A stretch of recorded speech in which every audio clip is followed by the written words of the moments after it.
form. Welcome to WrestleDope here on youtube.com/TheWrestleDope. You're watching our live justin.tv stream. We are here every Sunday, 4 Eastern, 1 Pacific and 9 GMT, talking about wrestling, taking your Skype calls on video and audio. So indeed, if you do join us here on YouTube every week, do be sure to check us out live, because we are here every Sunday. Yeah, we got some good hot topics tonight. We have the fallout from Over the Limit last Sunday's WWE pay-per-view, which in our opinion was a bit on the safe side, a bit calm would probably be a good word, but good to showcase some of the lower end talent on the card. Going forward, yeah, it is WrestleDope, and nobody does it better, as Carly Simon once said. And yeah, well, let's go, let's rock it. Now, this week, news of a returning superstar, if you like, a former manager, as Armando Alejandro Estrada has apparently been re-signed. Now, the guy took off a few months ago and went off to do things in the restaurant business, but apparently now this guy coming back heralds the new look that WWE is taking, with the likes of monster heels and, as I said before, those bigger guys now making it big time on screen. We're going back, if you like, to the old days, perhaps when we used to watch that kind of classic 90s vibe, which now apparently is going to include wrestling managers making a return to the program. It's a good thing. I think I heard Cena banging on this week about how, you know, we went from Attitude Era to where we are today, and these days it's more 80s orientated with the safeness, and to see the managers coming back, something I think that's been tragically missed over the years. If you look back 20 years, you had 5, maybe 10 more even managers working at any one time in the WWF. These days there isn't many at all, really, is there? No, they took a big hit a couple of years back when suddenly they realised that they could get the divas on screen as the managers, as the valets, and they could be on at the same time as the guys. So I think that's kind of what started off that decline, if you like, in terms of managers, and they suddenly were not on the program. Of course, thinking back to legendary guys like Bobby Heenan and indeed Jimmy Hart, Jim Cornette, so many guys that actually did so much to get wrestlers over, people who probably wouldn't have gotten over if they hadn't. Whereas there were people like Mantor who, good manager or not, Jim Cornette couldn't get him over.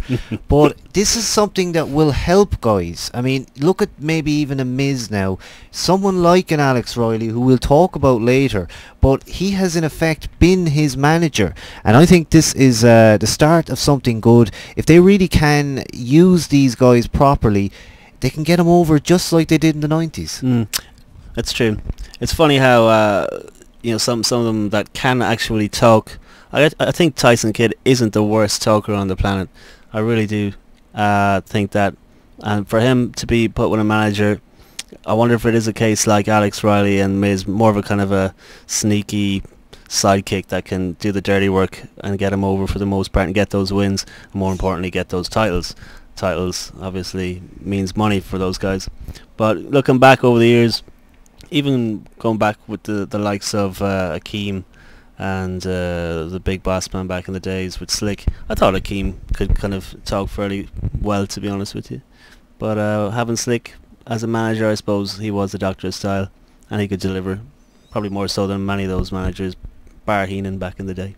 So this rehiring does mean something, because I mean, this is a guy in Armando who was dispatched. He was basically not going to be brought back, I don't think, had not they decided to go down this route. Of course, he previously managed Umaga, and of course that pairing is actually very memorable. I mean, Umaga couldn't talk really.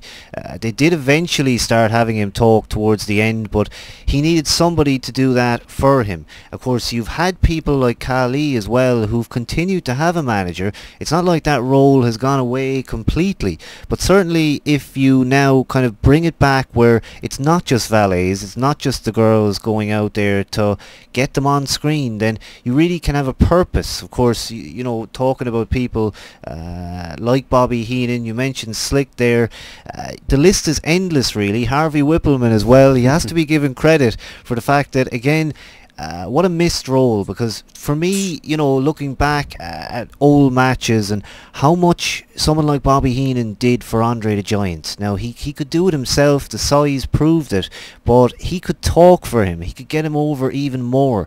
And of course, Heenan and his stable, and every loss, of course, was a personal loss to Heenan, and indeed so was a win. If one of his guys won the belts, then it was his win, you know. And it was, I suppose, now that you don't really have the Survivor Series the traditional way, I quite liked how, you know, you'd have a whole host of guys managed by the same guy, like a Heenan or a Whippleman, or even you know, it was almost like a stable. And the Heenan family, I suppose, was the best way to nail that one down. But the Rougeau brothers, Jimmy Hart had quite a few under his umbrella, didn't he? Rougeau brothers. What's his face? Honky Tonk Man. Yeah, it was good stuff. It's funny because, of course, Jimmy as well had that unique role where he was also a babyface manager. He transitioned into managing Hogan when Hogan was at the top of his babyface run, and certainly, you know, being able to use a guy like that, have him be evil, have him do all sorts of stuff and make babyfaces lose, and then at the same time he can turn around and support a babyface. You can turn him into a babyface manager. So when I first started watching regularly a few years ago, once again, it was the thing that I noticed, that where are the managers? Why have they gotten rid of them? I can remember asking that question, and of course, like I say, there has been the odd guy thrown in, and perhaps it was just that, again, I thought that maybe they thought, like the tag team wrestling, that it was perhaps a relic of the older era of wrestling. Did they think it was too cheesy and perhaps even corny to have a guy out there as a mouthpiece? I always think it's beneficial to have somebody ringside, you know, even if it is a mouthpiece. And the guys, obviously if the guys can't talk, and many of them couldn't back in the days, and still even to this day, I think Jomo could certainly still do with a manager, if anybody, you know, not to mind Tyson Kidd. I think he can get through a couple of weeks of promos, no problem on his own. But Jomo, if anyone needs a manager, it's that guy for sure. Speaking of Armando though, how did they transition with Michael Hayes? Wasn't he the manager last week? Because I missed the whole situation. That's right, Michael Hayes, of course, another very important factor about that. As far as I know, Armando is just on his way back now. All right. And it's just a re-signing where you're going to see him back, and who knows who they're going to put him with. But what an important point you mentioned there. Of course, people talked about that in our room here last week. Michael Hayes as a manager, that is a statement. And of course he had his troubles with the company where he was gone for a little bit, at least suspended, and then brought back. So it's probably something that maybe they might have thought about before, but perhaps that stuff put it to end for a while. And now we've got guys like him coming in. I'm really delighted actually, because I've always thought of a guy like Michael Hayes as being the core, if you like, of SmackDown, and in terms of the booking as well, I certainly believe that he has more than a big part in it, because yes, there are other people back there, but angles, things that have gone on SmackDown, it's always felt like a wrestling program, and I think much more now they're doing that as well. And I believe he is a guy who knows how to use that manager role properly, because again, I've often heard it said in shoots and other places that you know, wrestling schools often now don't have somebody who can teach a manager, because again, this is a role that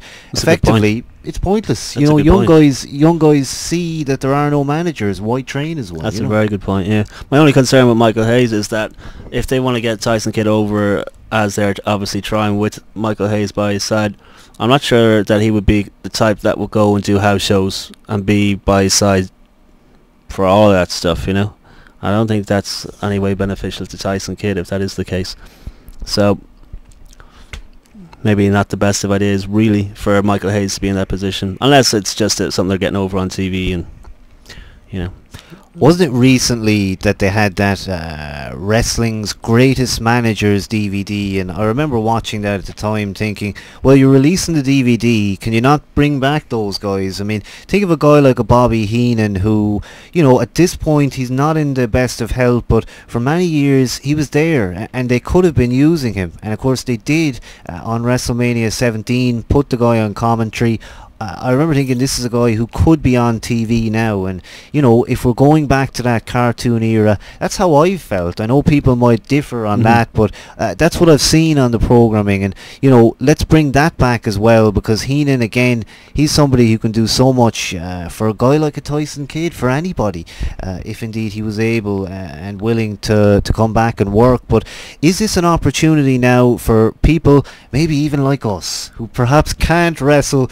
Can you go now and train to be a manager?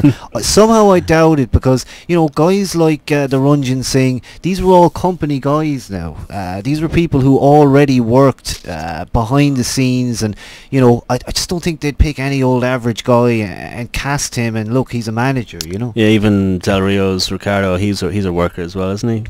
From the indie scene. I think another big thing that's missing, like, is the female side of it when it comes to managers. If you look at guys like Juice and Domino, got over, I think, because of what was her face? Cherry, yeah. I was really going to say Sherry. Yeah. Well, again, Sherry, you know, she did more than enough, I think, for Savage and his Macho King run. But yeah, there's been a whole bunch of them, you know, over the years that really got, like, even Paul Heyman actually with Brock. I don't think he would have made as much, well, I'm sure he would have made a big impact, but having Heyman coming from the ECW side, even though Brock wasn't extreme, having Heyman from the get-go definitely made that solid for him. Yeah, you know, that's one again that I'm glad you mentioned, because I was looking down, I think it was the card of SummerSlam 2002. Now, somebody mentioned it in a shoot interview. Somebody talked about how it was a great card, and I looked at it, and it was indeed Brock with Paul Heyman, and I just marked because I'd forgotten all about a combination like that. I mean, Brock with Paul Heyman, that's the kind of stuff that, again, I wish we could see more of. Heyman coming back, probably unlikely, but was he one of the best managers of all time? I think even in the days of WWECW, when he had those special enforcers and he was knocking around, he was a great, you know, mouthpiece, whatever you want to call him then.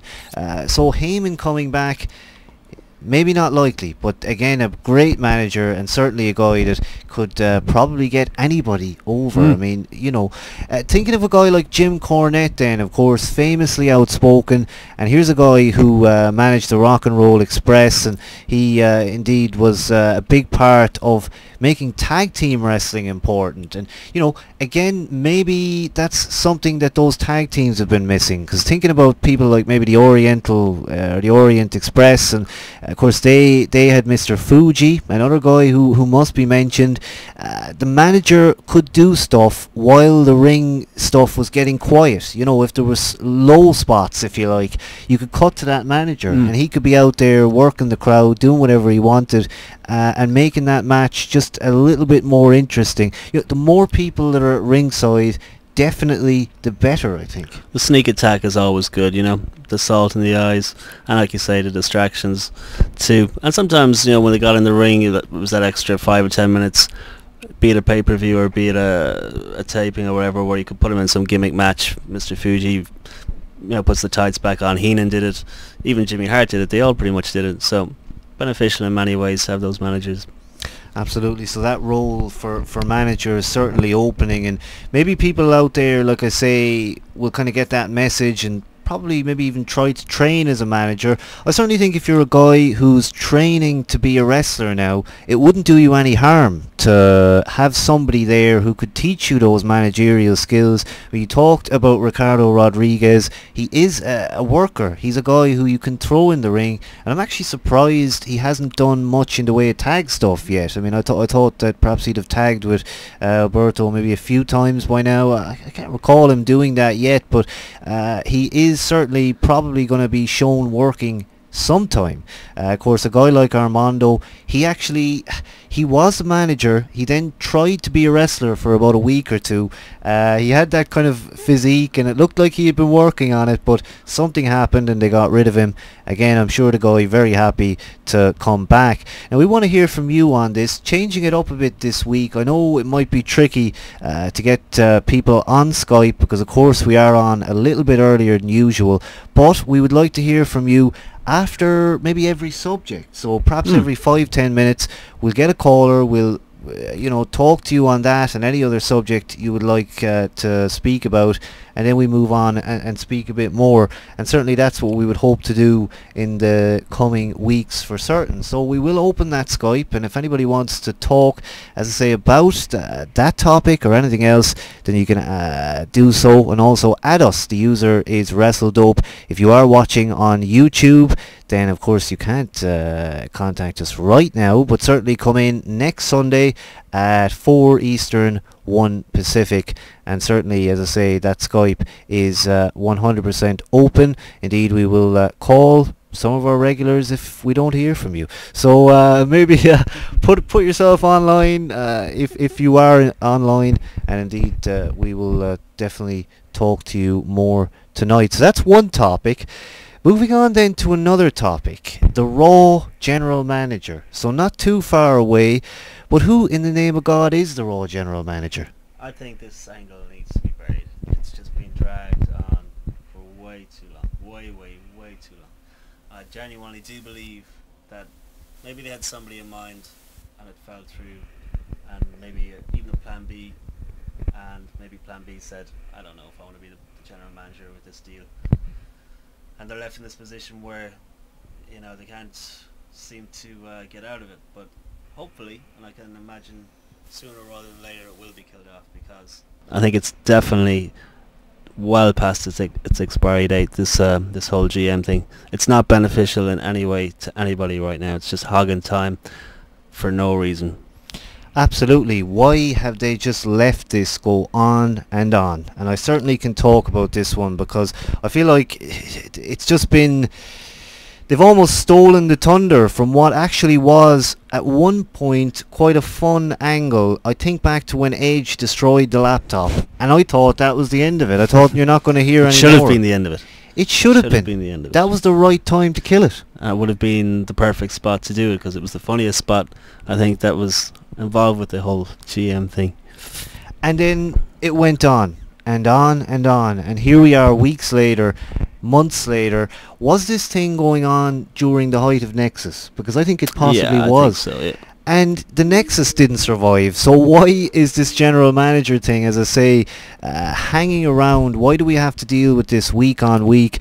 I'm not certain, but without a doubt we are going to discuss more about the twists and turns in that one over the coming minutes, and indeed we want to hear from you. We have a Skyper. I believe Captain Charisma is joining us. Hello to you.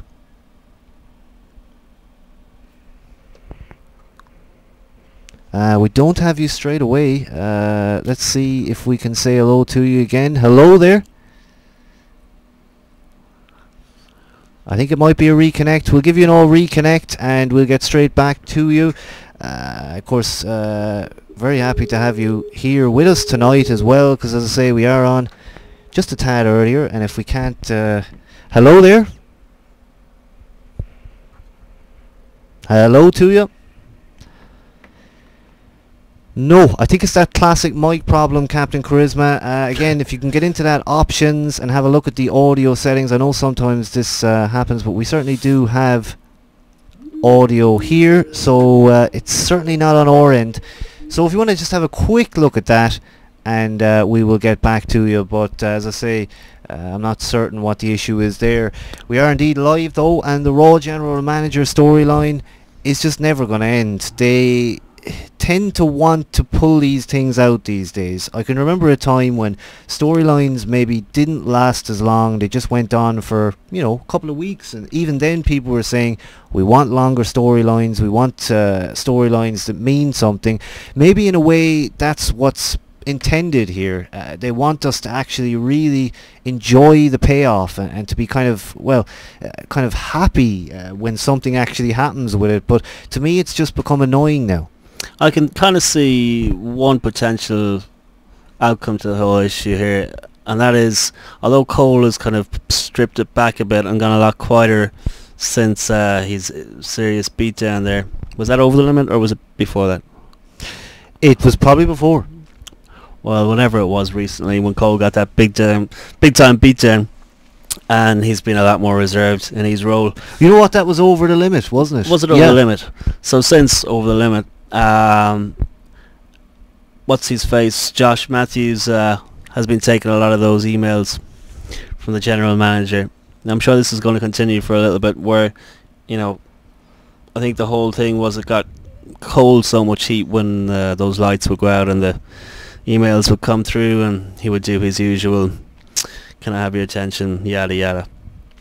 Now that he's a bit more reserved, I've got a feeling that give it a couple of weeks and he'll potentially get back to where he was with the crazy stuff. Not as hectic with the coal mine and all that, but I think it would be one way to wrap up this whole GM thing once and for all.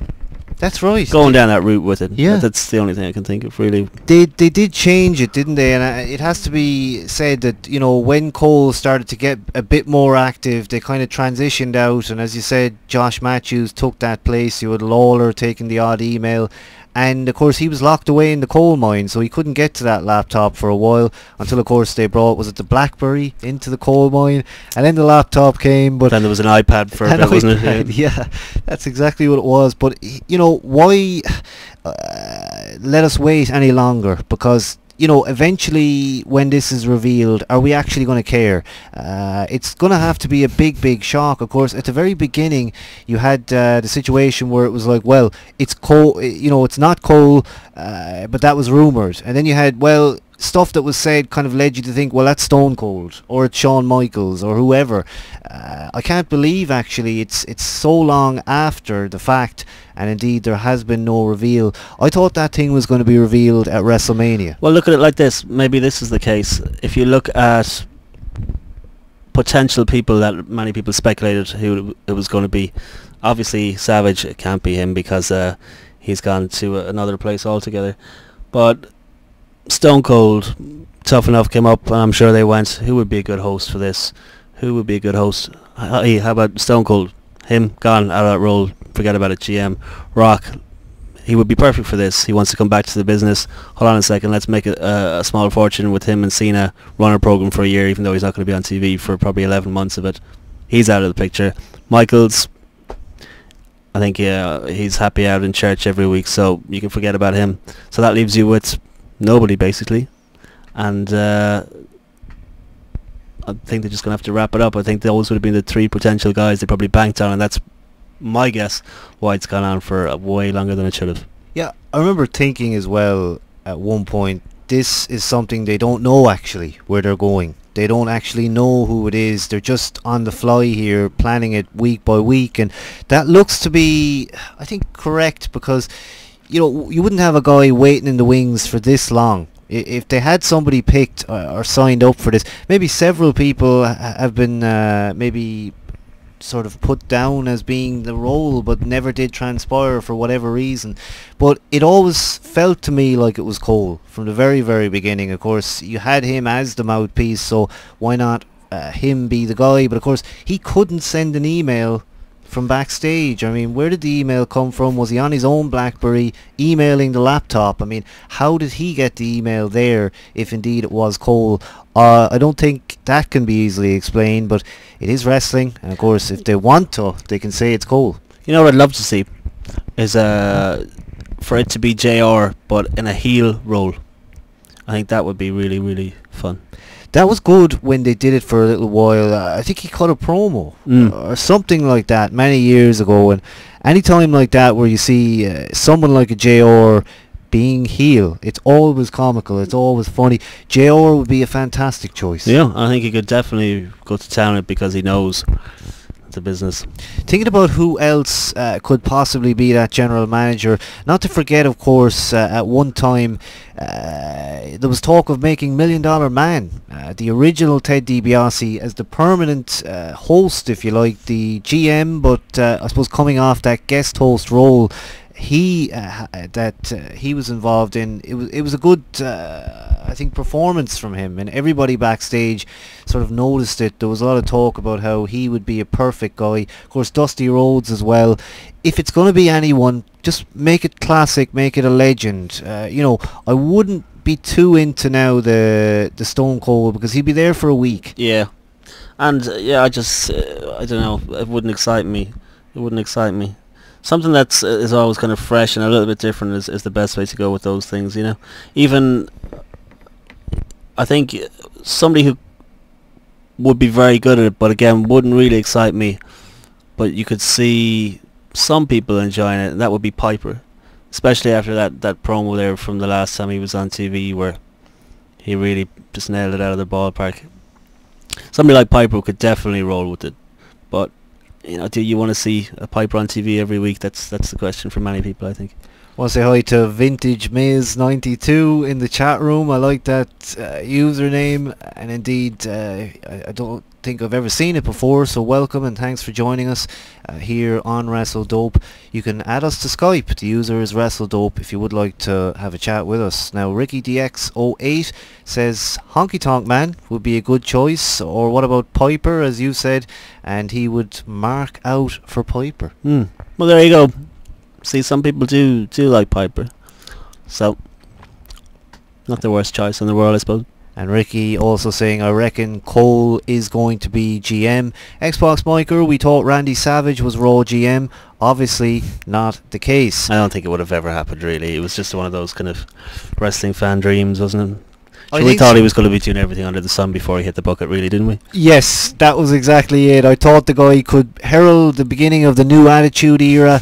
He could come back. He could be a manager. He could be commentator. I genuinely did feel like, again, this is someone who could do everything. Randy Savage, a guy, as we talked about so much last week. He could have too. That's missed. Yeah, he could have too. And Vintage, what do you think of Alex Riley? We'll talk about him a little later for certain, and our thoughts on him. Any other thoughts you'd like us to mention, certainly do post them in the chat room, and throughout tonight we will be going through many different things. Now, we are going to take calls, and we want to get back to Captain Charisma. If you want to check in your audio, again, just that audio mic setting, if you can get a level on that, then we can definitely hear you and call straight back. But I want to move on to this stuff on Raw this week, and I was absolutely thrilled to see the Alberto Del Rio with Big Show and Kane segment. Now this thing, just for me, it made the entire night.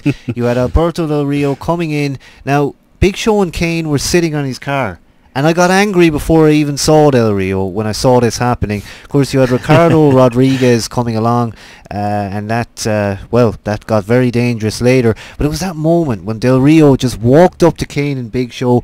I've got a curse here, but he didn't give a fuck. He just went straight up and he just shooted on them. I could see the anger. I know it's not real. Well, it certainly was believable. And it's like he just doesn't care. Get the hell off my car. Well, I know he's got many cars and he's got a lot of money, but that was a nice car of his many cars and that huge, vast collection of cars that Alberto Rio has. I'd be a piss guy too. I mean, Show I don't think is the cleanest guy on the planet. I'm sure all that extra body weight would definitely leave some bit of a smell and some bit of ickiness. If you had that on your swanky new car, I wouldn't be too happy. But I did like how they extended that segment forever, and I laughed, I think, from the whole way through it, pretty much. This is a guy who can speak for the smart marks. He can go in there and they know that marks like Del Rio, and he's kind of the heel favourite now of maybe the older demographic, and I think traditionally older demographics often looking to those heels for the entertainment. I mean, who wants to see that top baby face? Usually they're for the kids, but Del Rio came in, and like I say, I loved how he didn't give a damn. I mean, you had these two giant guys here. he didn't care. He just, get the hell off my car. A lot of people were saying, well, why did he suddenly start speaking Spanish when he speaks English? But from what I know, when you get angry, you kind of You're frustrated. You go back to your native language, and I think that explains it for me. But it was just brilliant. I mean, he slapped Big Show in the face then. I mean, they did walk off initially, which was funny as well, because they sold for him in that way. But when he slapped him in the face, it was a slap for everybody who doesn't like Show, you know. Was it his arm or his leg that got caught in the wheel when the? I think it was was it the arm or the? I think it was kind of hard to see. It was the leg, wasn't it? Yeah, I think it might might have It was been. his arm, but somehow his leg, probably, I can't remember. But when they came back from the ad break and they were still there, and Show was in agony and Kane was freaking. Why does Kane even care? Why does he even care? Exactly. Yeah. You know, why should he? I know he's a tag, or let's say tag team partner. And of course, they dropped the belts then as well. So not a good night for Show Kane by any means. Yeah, it's true, isn't it? It was a total transitionary night for them. I think maybe we're going to look at Show versus Del Rio, maybe. And I was thinking that if Del Rio can go in there, just like he did, where he wasn't a bit scared of him, he didn't show any kind of shying away, he can go in there and let him actually just take him down now. You know, this is a time for Big Show, as I've said before. Start putting over guys. Start putting over guys that are smaller than you. You know, I mean, I know he's somewhat the giant from those old WCW days, but those days are long gone now. Those days are numbered. They're gone. It's time now for someone like a Del Rio. You know, I can see a match where he's coming in with those CM Punk kicks, chopping down Big Show. I'm looking forward to this already. And I have kind of tended to kind of maybe start to get interested in these big man matches as well, or at least when they're involved, because there's always humour. It's funny. That whole segment was very, very funny from start to finish. I don't know what the hell they were putting them on, their heart monitors and everything. I mean, it was getting hectic back there, and it just didn't seem to stop. It just did not seem to stop, but it was funny. I think that's the main thing. That's exactly it. Of course, Ricardo Rodriguez then running down Show, as you mentioned, and of course all of that happening off screen, and then the two boys tore away. They ran away. They did get away at that point, because of course Kane, as you say, Upset. he would have been angered at that point. But like you said, I mean, why does Kane care? He's a monster. You know, what's going around in his head? Does he really have friends, if you like? I mean, is Big Show his friend?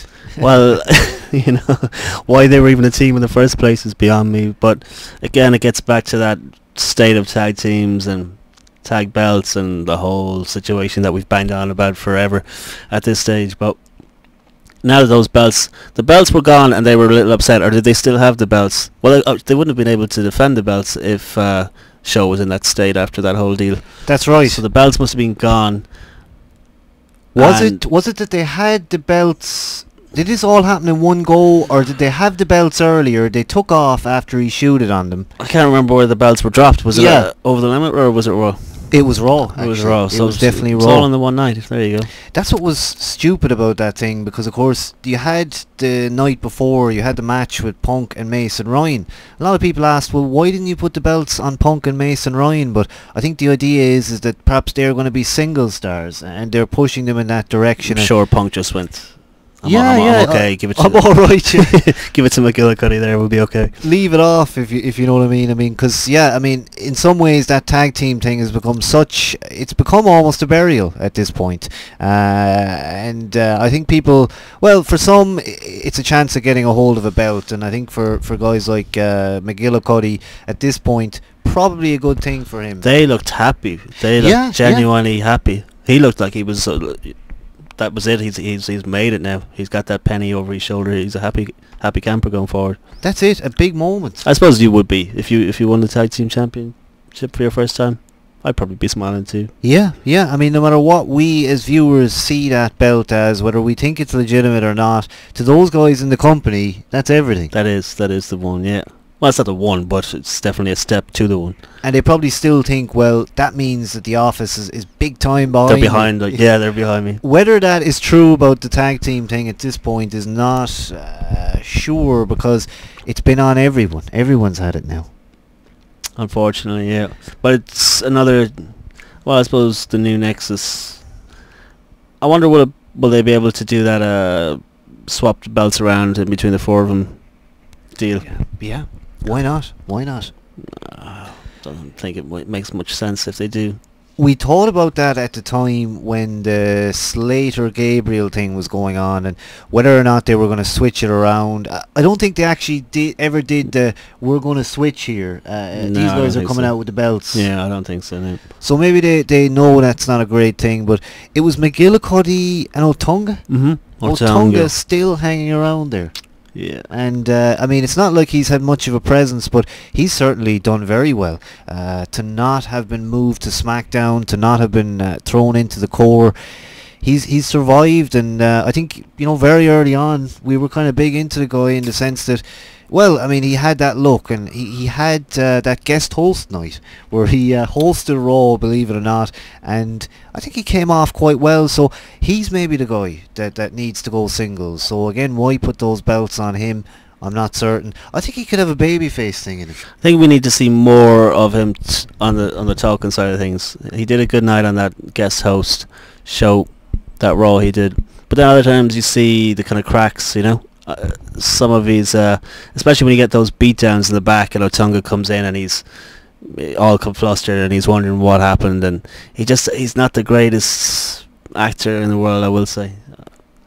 He's far from it, and you would think actually a guy that's so connected to Hollywood as he supposedly is, and maybe that's just a work as well. More of a Z-list than an A-list. Yeah, and actually somehow that's brought me on to a topic talking about, you know, wrestlers married to people. You told me this week about a shocking story, Drew McIntyre, who of course has been off TV. It's all over. The explanation. It's all over. It's done. It's done.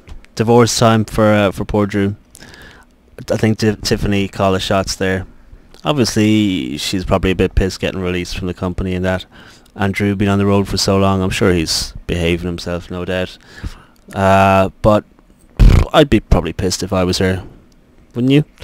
I don't want to smile because it is the divorce of two people, but really it's something that was so widely discussed that you almost feel like that unfortunately people were almost willing it to happen from the very get-go, because as soon as people heard that Drew had married Tiffany, well, there was a lot of jealousy. I mean, people on forums and other places were kind of, well, he's done well, hasn't he? And well, that was kind of the end of that. But you know, when she got released, I think that was a huge problem, because suddenly those two weren't on the road together. And it's often been said, again, I often quote these shoot interviews, but to me they're kind of the closest you can get to the fact, or at least what the truth. Yeah, what the ex-workers have to say about stuff. And I think, you know, I often quote a guy like a Honky Tonk Man, or maybe even Bret Hart, who they say it like it was, and they don't sugarcoat the stuff that went on.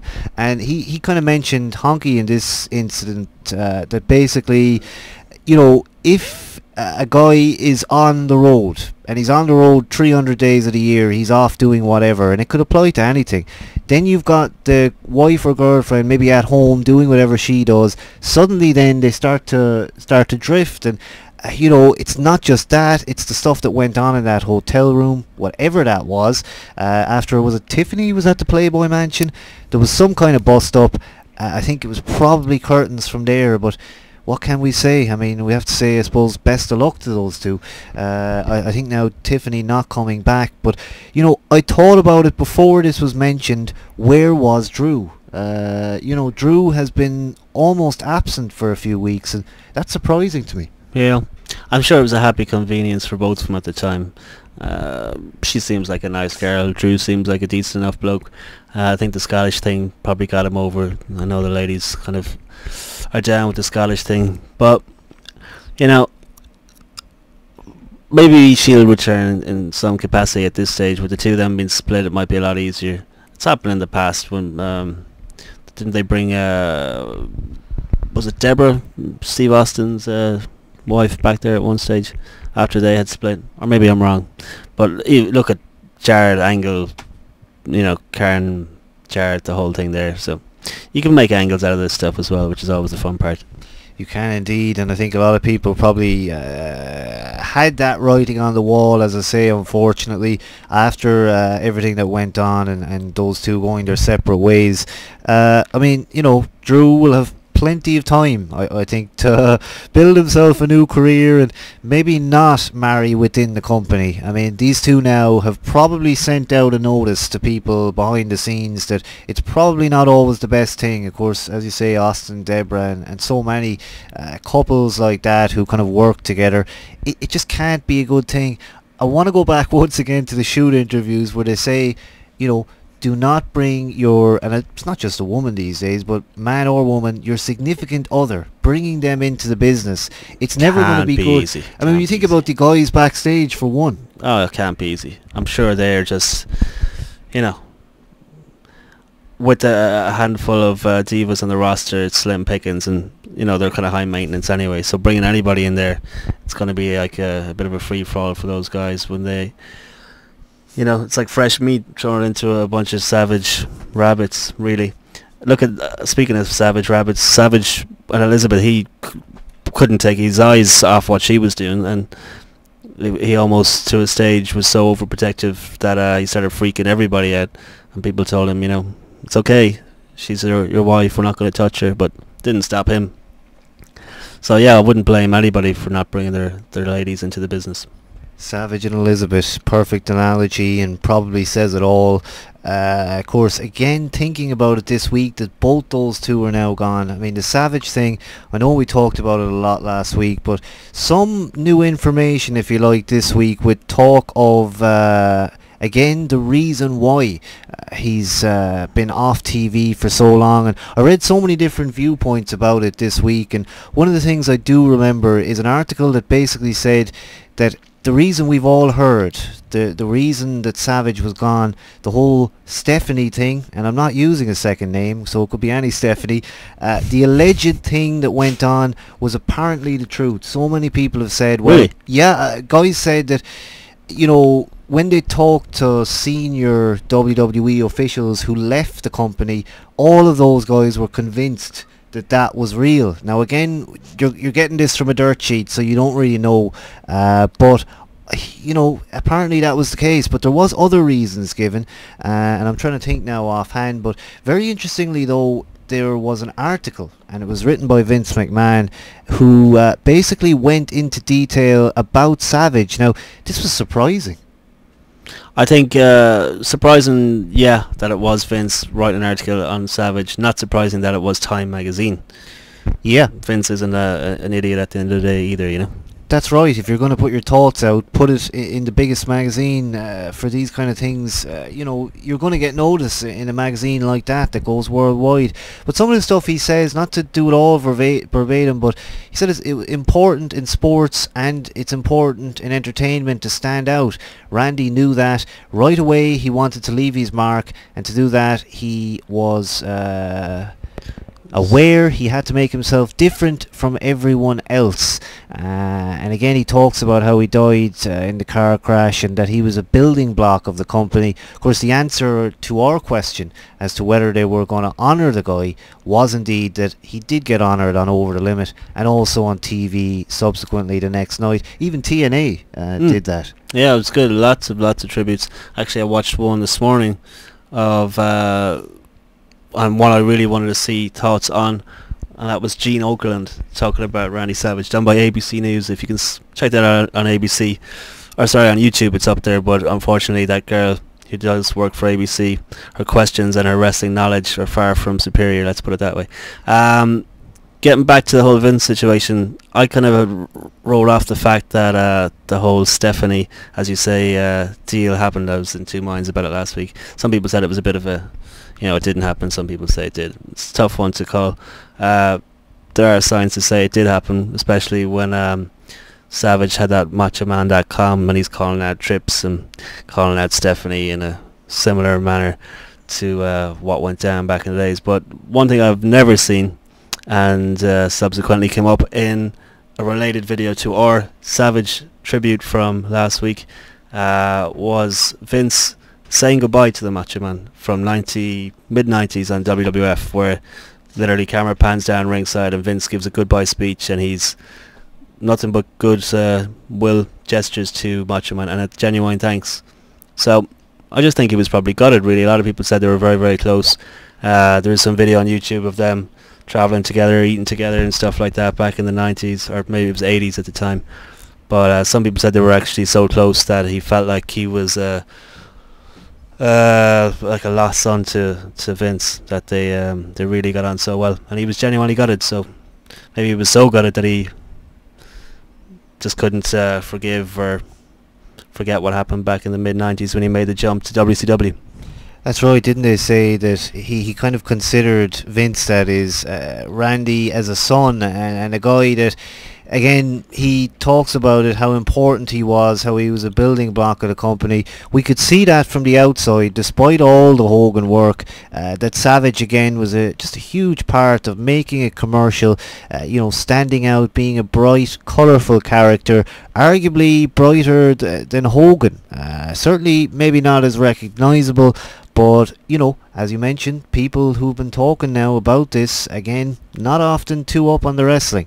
It became a huge entertainment story. That's a good thing. It's nice to know that the if you like, the world knows that Savage is gone, and that the world cared as well, because all over Facebook and Twitter you had so many different tributes. But Vince and his relationship, it was said that basically he was gutted, you mentioned it, but he was very sad when the guy went to WCW, and apparently it was, rumoured again, allegedly, that he just did it overnight. There was no word given, and he was gone, and that was it. Yeah. But I think it was supposedly, if that was true, then, that couldn't have been the thing that had them gone for that many years. I mean, guys like Hogan have gone elsewhere. They've gone to TNA, and, they've come back. They've been back on WrestleManias. Was this article from Vince maybe, admittance that he, again, has, lost not only a friend and someone that he was kind of, built his company, and someone that he had a lot of faith in, but did he kind of want to maybe bring him back at some point? Maybe, a few years ago, he may not have written this article. As we know, the road for Randy to come back had become a little bit smoother, talks of deals and all sorts of other things. But Drifter mentioning article equals PR stunt, and I suppose, some people will go along those lines, because again, it does get that guy out in the public. And how often does Vince get an opportunity to do something like that, where he gets to share his thoughts? I mean, the shoot interview from him, I wish we could have it. Yeah, I think it'd be the most prized one of all time. It'd probably take about 20 DVDs to get it all down, though, in fairness.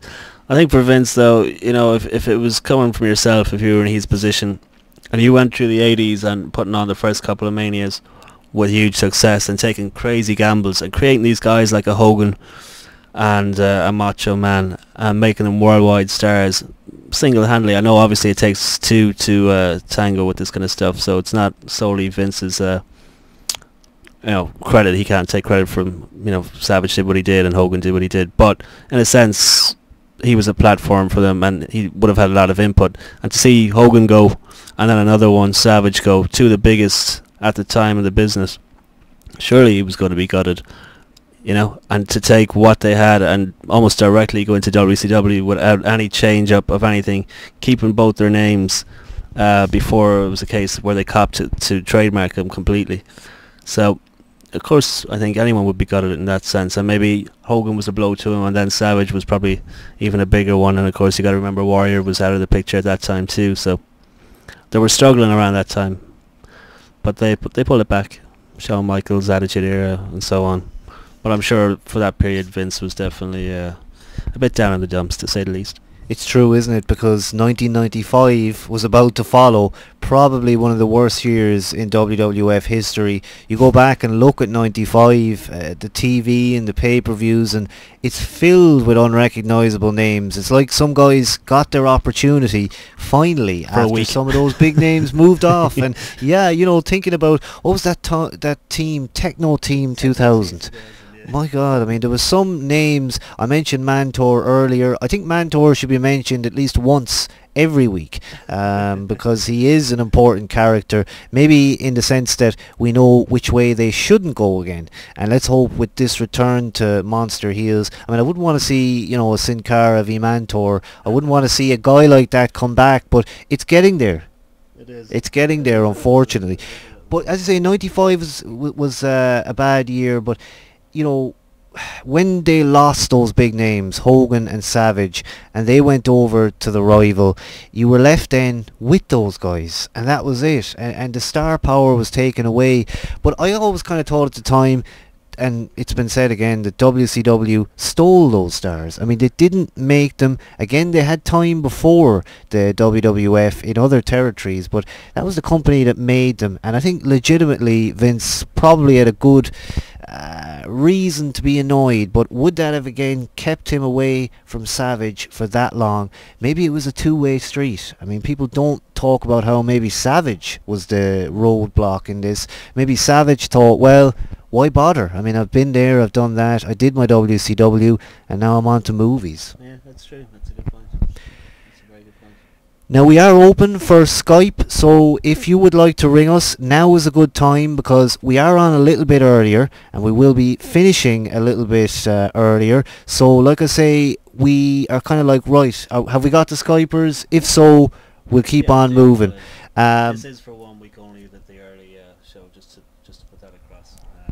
So apologies again for the early start, but at least we are here. So absolutely, yes, we are indeed here.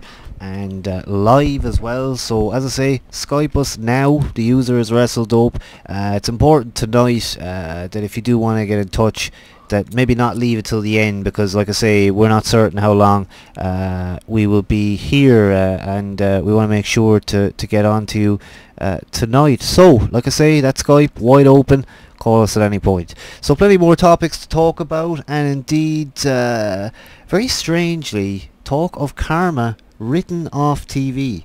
Now there was an angle this week where you had Karma breaking down, also known as Awesome Kong. I just knew it wasn't going to last. You know, it puzzled me. It really did. I had no idea what was going on, and it just seemed to go on forever. And again, went to an ad break, and I thought it was actually going to go back into some more Karma, but luckily they didn't. At the end of the night, my thoughts on it were, maybe it's just all part of development of her character, like what they did with Alex Riley and some others over the past 2 weeks. Character development the whole way through seemed to be a big focus between Over the Limit and Monday's Raw. But then, you know why she's out? Well, people mention she's pregnant. Now, of course, that's going to be a legit reason to pull her off, but, well, I suppose these things happen, and you can't sometimes plan for them.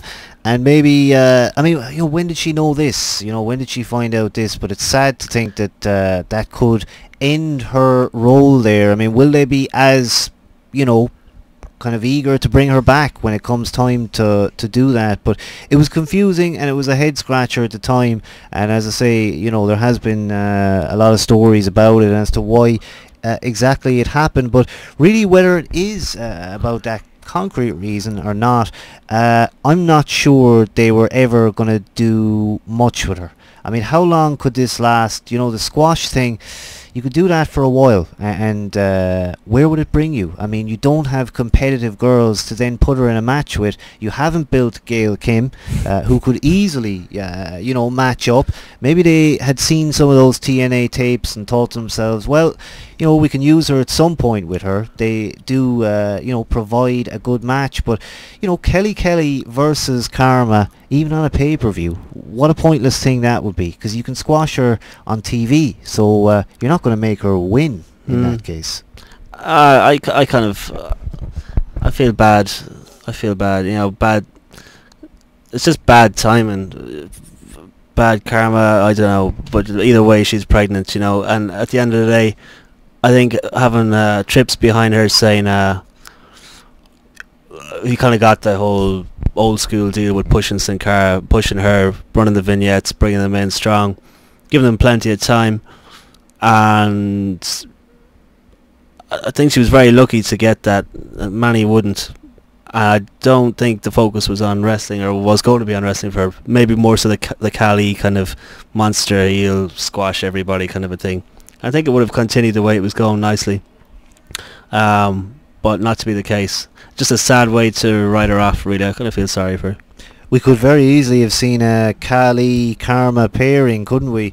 And of course, Kali supposedly heading towards the heel side of things, and indeed Jinder being a big part of that as he tries to get rid of Ranjan Singh. And I think Ranjan Singh, talking about managers earlier, but he was never a manager I was that into. I mean, for years and years he was the only real dedicated male manager, and I remember thinking, well, mad. yeah, I remember thinking, this, of all the guys that could be the only male manager, this guy is just not that good. But you know, who was he paired with? He was paired with someone who, again, you know, still really can't talk. So again, you had him as a mouthpiece, not much else. I mean, he did a bit of dancing and stuff like that, but other than that, you knew he was a company guy.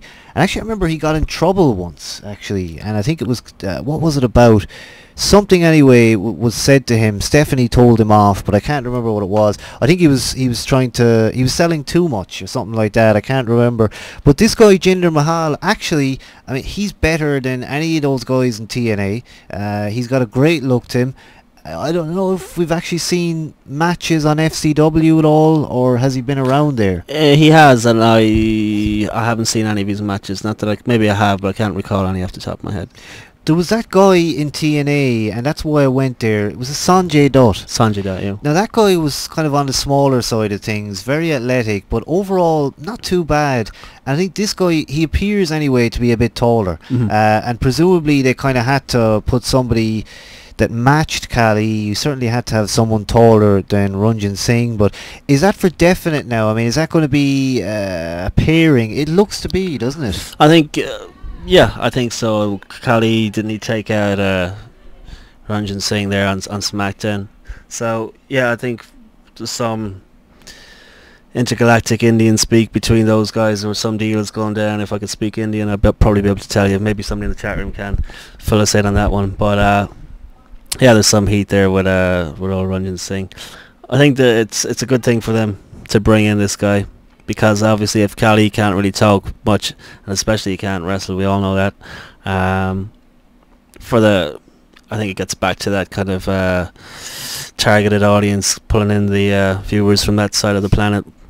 So with a legit worker and somebody who can talk English and speak Indian, it's a no-brainer, really.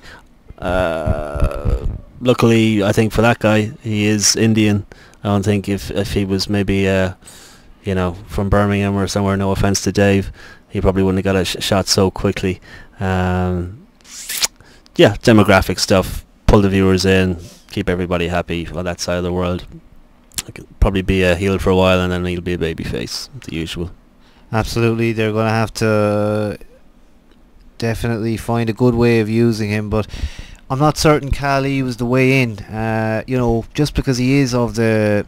Is he the same nationality? Well, I mean, the guy is probably from America, maybe with roots in India, but, you know, obvious pairing, but why always go that obvious route? I thought this Jinder guy could have been launched as a solo star, and it makes me wonder, when a guy like that, maybe his route in was Kali, because maybe it was NXT season 6, 7, 8, whatever in hell it is now, because I can't remember, but you know, at least he didn't go that way, and maybe he prefers to jump straight onto TV.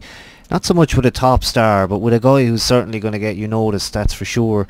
So let's talk about your comments here in the chat room, live on justin.tv and live on tape on YouTube. Drifter88, I thought Andy was going to punch out Stone Cold last show, talking about Tough Enough, and also saying if they want managers to bring on the heat, they should hire me. And he said... we've got Luke, Jeremiah and Big Andy left in that Tough Enough. Now, your thoughts on that, because I said it a few weeks ago, I fell out of that. I mean, to me it was a sob story.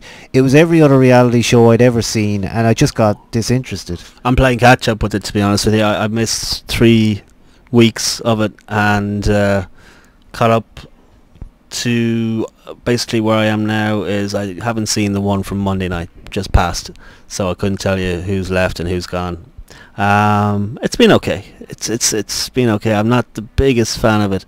I do remember really liking the original one, the original Tough Enough with Jomo and some of the boys back in the day. I think this time around it's good. It's good, but it's, I'd give me a Raw any day. You know, I think Austin does a good job, and I think the end of it is always a little bit funny when Austin's kicking ass and telling them, what he thinks of them and who should stay and why they should stay, or who should go and why they should go. A lot of injuries actually in this thing. A lot of unfortunate injuries. That girl that you were a fan of, what's her name with the blonde hair? I've lost all their names at this point, unfortunately. Somebody in the chat room knows. The small girl injury, and then there was another one. The chap that looked like Donny Osmond injury. He's gone. So it's okay. It's okay. I don't get too excited about it. I do like it. Don't get me wrong, but I just didn't like it as much as the original one. It would be nice, and it would be a good gesture if they had it on Sky Sports. That again would make it easier. I kind of got used to the idea of the stuff being on TV. Of course, many years ago, tougher to see it on TV. You didn't have the Sky Sports and stuff like that. But it's good to be able to just click record and you can watch it when you want. So if I have to download it, which I would have to do to see Tough Enough, that becomes, well, it's not too awkward, but it is highly illegal. But you can also, of course, check it out on Justin, and that's probably what I should do, at least towards the end. I'll watch that last episode, but it's something for me that just wasn't over. I think, like every other reality show, I'm not too big into the American style of reality. It's just different somewhat to over here. Yeah, it is, and if you're watching stuff over here reality wise, certainly no better, but it's just a different take. It's a little bit more raw, isn't it? It is. Drifter, you don't need to DL it. Watch it right here on JTV. Of course you can do that, but again, you want that quality as well, if you're going to sit down and watch it. Captain Charisma, I miss Trish's blonde hair. It's missing Al Snow. Am I the only one that prefers Trish now than the way she was? I think I genuinely... I don't know your thoughts on that one. I would go for that. I would say you're right there. Yeah, because she was... What was she? She was more the kind of platinum white blonde back then. Curvilicious. Yeah, exactly. I mean, I think of McMahon and his angles with her. I mean, you know the one I'm talking about before I even say it. And it was buried away in some show somewhere. But she was there in those controversial days, and now again fits in nicely. But bring her back to TV. And I don't mean Tough Enough. I mean weekly TV. The Divas division now is going to be finished without the Karma thing. Yeah. I mean, that was probably the plan for the next 6 months. Yeah, they're in trouble again. Who's got the belt still? That young one of the Bellas here. The Brie Bella, has she still got it? Did she lose it? She didn't lose it to Kelly. Thinking to Over the Limit. Wow, we saw that. We did, yeah. It just goes to show how much we took in, really. I think that night we had the Macho Man Randy Savage tribute. It was an intense night there in the It HQ. was, and we had those 2 hours. We did actually go on and talk about Over the Limit for 3 hours, and that's here in the archive. We didn't upload any of it to YouTube because, well, it was quite tricky to concentrate on it. I feel like we kind of felt like we had the job done at that point. And of course, nowadays we have that video finished when we finish, so we can get it up to YouTube a lot quicker. And if you are watching on YouTube, then, well, you're at the maybe 40-minute mark or so at this point. Do you want us to cut it down to 15 minutes? Should it be the full 2 hours? I suppose it's up to you. Yeah. And then there's a couple of heads listening on the iTunes and Podomatic as well. So feedback is always appreciated, I suppose. I kind of like the 2 hours. Just let it rip. Yeah. You're right. Also to mention podcast, it's on iTunes now as well. So if you're halfway through this YouTube video and you're like, well, I want to hear the rest of it, but maybe not sit and look at this, you can get the MP3. It's available, as you say, wrestledope.podomatic.com, and also on iTunes, and that's there every week now. So again, a bit of an easier way to listen to it. So no need to cut it up. I can't be edited. Well, you see, that's the thing. We're certainly going to get back to the things like the predictions videos and the reviews in full quality. Yeah, well, we can... Yeah, no, that's good, yeah. We can do both, yeah. Yeah. And certainly, I think one of these pay-per-view nights, we're going to get all 5 hours up on YouTube because we can. I mean, why not? That'd be pretty hectic. Yeah. I know 5 people watch it, but it's still nice to have it up there and to kind of say, well, it's there and it's shoot. And I know people probably say, well, why in the name of God are they putting up 2, 3, 4, 5 hours? Because it's easier that way. I mean, it's simply that case. It's not that we're saying done. Right, Bang it up. It's done. When we're done, it's done. Captain Charisma asking about the garden stuff. I think once the weather picks up, if it ever picks up in this bloody place, we'll definitely have to do one, won't we? Outside, yeah. Outside. I'm up for what do you call those things? Ice cream floats. Yeah. Some ice cream floats, maybe. And the Pims. I'm mad for the Pims. Yeah, I'll be down with that too. You know, last time we did the outside, it was kind of a far-off view, but I was thinking if we did go outside again, it would be the time to go right back there and get a proper shot of us sitting in the garden. We'll stay out there the entire thing if we get that weather. Yeah, I'd stay out there all night. Maybe imagine doing a tent episode or something. There you go. I mean, there's all sorts of possibilities. That's not a bad idea. I'd love to be, you know, if we had the Wi-Fi and the laptop and all that, to take it on the road and get out of this place altogether. Go in all around the place. We need one of those gimmick phones, the iPhone 4. Is that what you call it? Yeah, that would do it. Yeah, JTV app on the iPhone. Get rid of that bloody thing. Captain Charisma says, give the video a wacky name and you will get 10,000. And yeah, the naming is very important on YouTube, and it's about tricking people into clicking your video. I can tell you this much: the people who have the 10,000 views, I'd love to know how many of those people listened to what was being said, because I know for a fact that with the wrestling thing and YouTube, you have a lot of this sub for sub. I'll subscribe to you if you subscribe to me. I think a lot of times people just click those videos. They may not even listen to them. They might refresh it, and that's 3 hits. Yeah.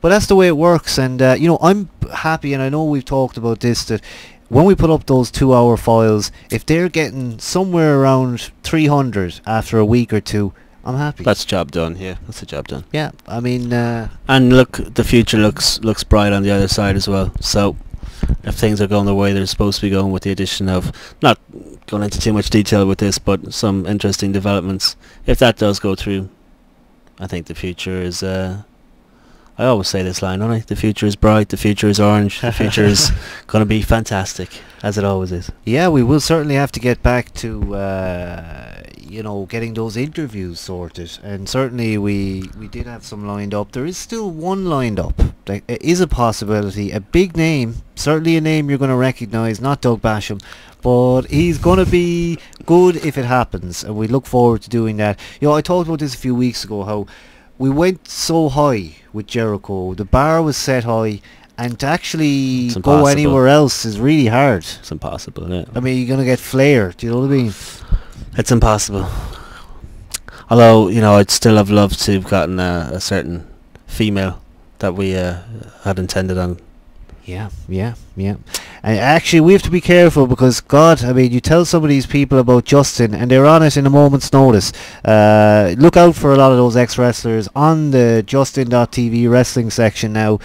Certainly, they're all enjoying coming over here. And I'm sure they'll get 50,000 viewers very quickly. A lot quicker than we would. But then, you know, we just literally talk fan opinion. And that's the whole thing about it. I know there's ex-wrestlers as well who they give out about people, not so much us personally, but people like us who are on here.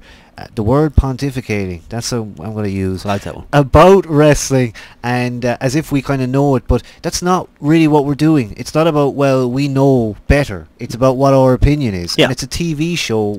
You know, opinions are entitled. Absolutely. You couldn't have said it better.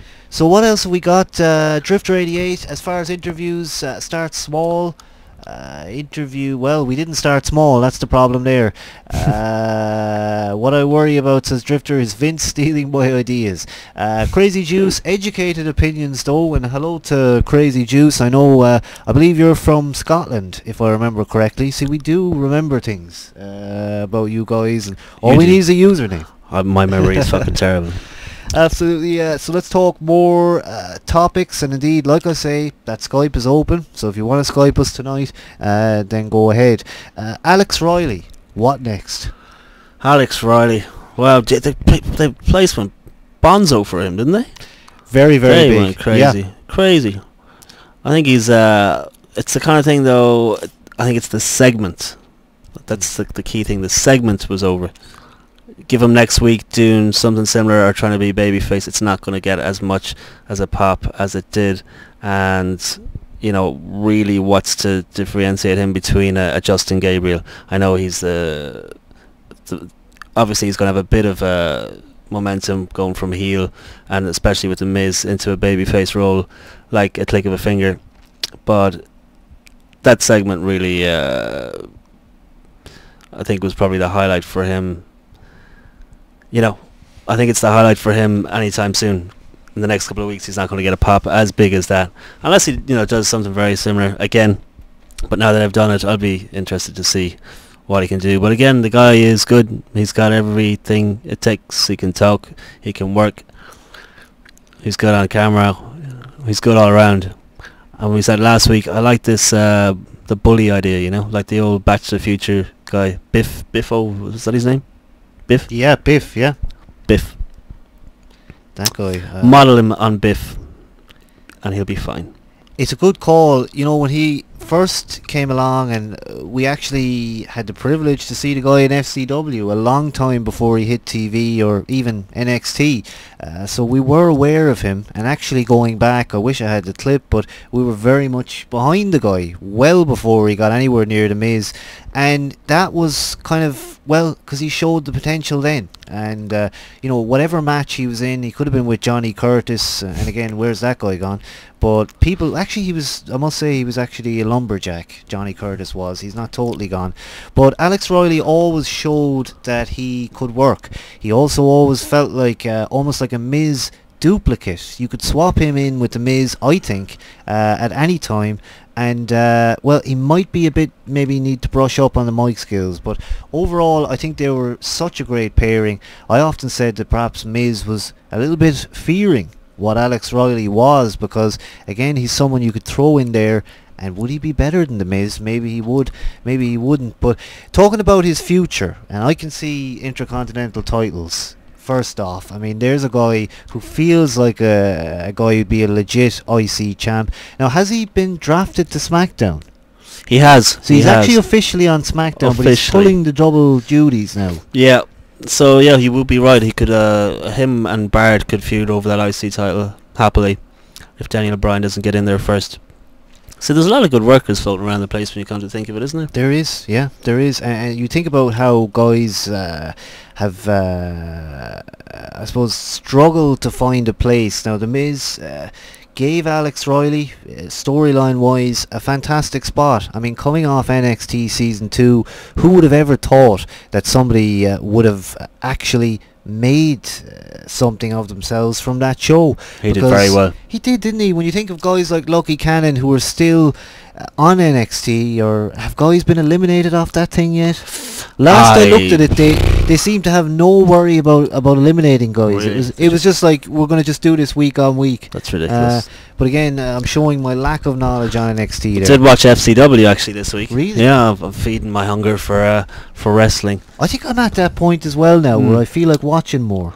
I didn't see Superstars now, unfortunately, and TNA was a bit of a struggle. But I did watch FCW, because it's been quite some time since I've watched it. Lucky Cannon is the heavyweight champion down there at the moment. Wow. Yeah. Wow. And they've got some sort of gimmick stable with a couple of newcomers who I've never seen before, because I've been out of touch with it for a while. But yeah, he's doing a good job down there. He's going around with his robe still, and it's all about him. It is all about him. He's still doing that. He's got potential, that guy. Yeah. The name's terrible though. Yeah. I mean, going forward 10 years, will you look back and say, Lucky Cannon, the greatest world champion, the greatest run? It's just not with that name. Not with that name. No. And it's all about the trademarking, isn't it? They want to own the name. They want to make sure that name can't be used elsewhere. And Lucky Cannon, would you even want to use it? I mean, it's a name that's more or less buried as soon as the guy got on TV. back when they did that kind of ECW new talent initiative, and you had guys coming on with names like Braden Walker, that's when we first saw this strange naming policy. And of course it didn't take long to figure out that it was all about whether or not they can own the name or not. With a name like Alex Riley, I know the spelling is Riley, which is not how you spell it, so maybe they do own that one as well. But God, I mean, he could just spell it right, and he could continue to use the name. Not that I think he's going anywhere though, because I certainly believe that, again, he's part of SmackDown, so put him back there. Now, again, is the IC title on SmackDown? Yeah. It currently is. It currently is. So I think SmackDown is strong now, and that to me is the future for Riley for the moment. I know sometimes people think, well, it's SmackDown, it's a burial, but now it's a much stronger show. They still need a bit of time to get the angles working right, but I'm huge on the fact that Orton is over there. Orton just makes it for me. It's a show now I need to tune into because I want to see what Orton's up to. Could Riley, at this point, be put straight into a feud with Orton? I think maybe he could. Yeah, I think so too. I genuinely do, yeah. I think he's if you look how fast Miz came up and the kind of qualities he had, which were very similar. I know they're paired together, and I think obviously that was for a reason. Yeah, I think he's definitely, if they did it with Barrett, who in a sense is similar, he can talk, he can work, and is quite unique in his persona, a little bit like Riley, as opposed to a Justin Gabriel or an Otunga. No offense to both of those guys, but you know, they have a bit more than those guys at least. But yeah, SmackDown, I think it's been the strongest roster of SmackDown guys in many years, I have to say. Many years.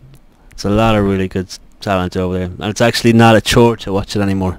I don't find myself with the fast forward button getting past those Kane, well, maybe the Kane matches, but you know, the rest is okay. It's fun, and it's worth tuning in for. Now the core, again, I'm looking to see the core disbanded, because we have Nexus on the other side. There really is no purpose for them now. Are they just a tool for Wade Barrett to get over? Most likely. And is Barrett any more over? I don't really think he is. He's struggling, and Barrett needs something done really quickly. You know, this time last year, if you'd said, right, Barrett's going to SmackDown, Orton's going to be there, I would have said, well, that's the opening feud, Barrett versus Orton. Obviously, Barrett lost a hell of a lot of momentum, and certainly he's ended up somewhat buried. I know that term could be overused, but I suppose a lot of these guys are just happy to be on TV. And with such an amount of shows, I thought Superstars was gone, but actually it's only gone in America. Like NXT, we can actually still watch Superstars here, so they are still taping that, and indeed some interesting pairings on there. And indeed I actually did see some NXT as well this week, and it wasn't too bad altogether at all. Crazy Juice, again, hello to you. And indeed, yeah, Riley equals potential varsity villain. Drifter, zero interest in SmackDown. I looked at it on Friday, saw what the matches were, and didn't even watch it. You know, you can't be blamed, because it's always been like that with a SmackDown. You kind of felt, well, do I have to? Yeah, do I have to? That's it, really. I mean, years ago it was the exact same. It's not that it's changed, but every time they get that creative refresh, and every time they stick some new names on there, it's a chance for it to fly again. And people say that there was a classic SmackDown era. I think people often talk about cruiserweight matches and divisions that were ongoing many years ago. I think when it first started, it had the momentum, and then suddenly, well, it became the B show, just purely because of the day, and who's ever going to be able to stand in front of Raw, really? That's true. A lot of guys were made over there as well, though, looking back. I think a lot of guys will be made going forward, especially guys like Cody. They're getting their shot there, you know. Daniel Bryan, I can see he's going to have a good year there. Fingers crossed. Sheamus, I don't think we've seen the last from him. You know, it's strong. It's a lot of the guys I find myself not so much marking out for, but that interests me. Seems to be on SmackDown these days. Absolutely. So SmackDown is, again, maintaining my interest, and I'm looking forward to what else can happen in the future. So talking about the core is something that, as I say, I feel they need to be finished now. It's time to end this. But where are you going to put Heath Slater and Justin Gabriel? And I think this is the only reason why the core has continued, because they kind of think, well, we built these guys with Nexus last year. They have a profile. I mean, effectively, they're no-name guys if it wasn't for the Nexus. So we have kind of made stars. That's what I think they're thinking about them. And we have to maintain whatever profile they have now by keeping them in a stable. I think it's time now to give them a test. Put them on their own. Can Justin Gabriel survive as a singles guy? I highly doubt it. I think Heath Slater can. Yeah, Gabriel. I don't know if it's his accent. I mean, the guy can wrestle. There's no question about that. And he's got that kind of WWE look. Even when he was in FCW, I think back in a year or two ago, he was one I said, that guy is definitely going to get a call up. He has that kind of WWE look, you know. Hands down, he'll be called up pretty soon. Took a bit longer than I expected, but he did get the call up. Heath Slater, saw him this week coming out single on his own with the core music, and for a moment I just kind of cast all thoughts of the core aside. So you had the music, you had the one-man rock band, and you had some new gimmick tights and boots. I'm like, yeah, that's all we need. Get rid of these boys.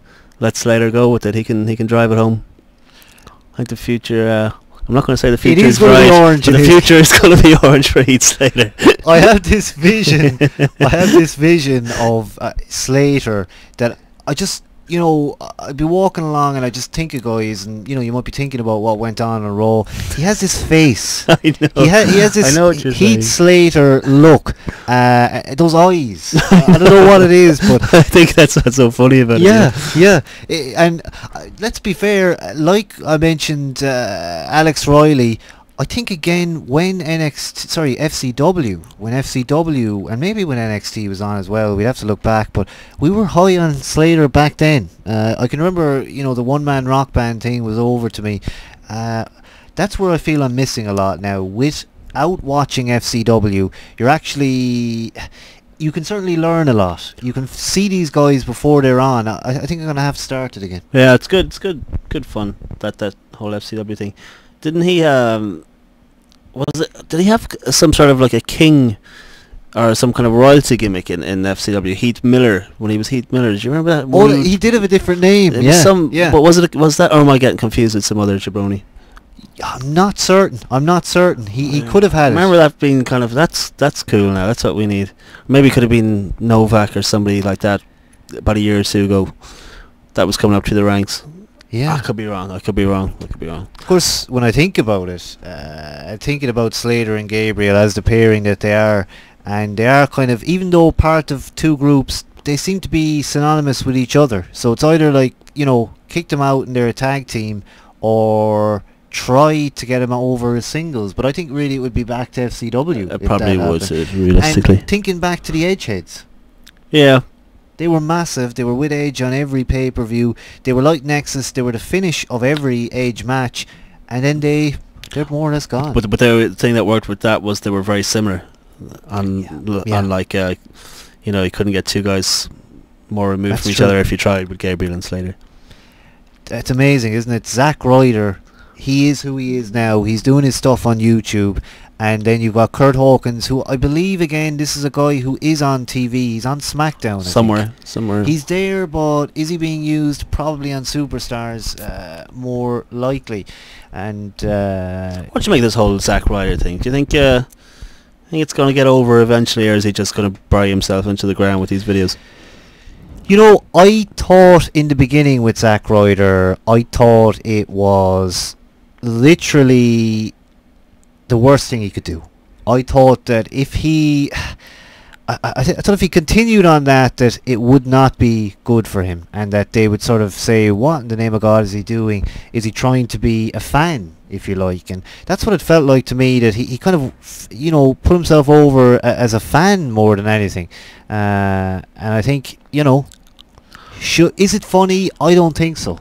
I think he's a smart guy to recognise the market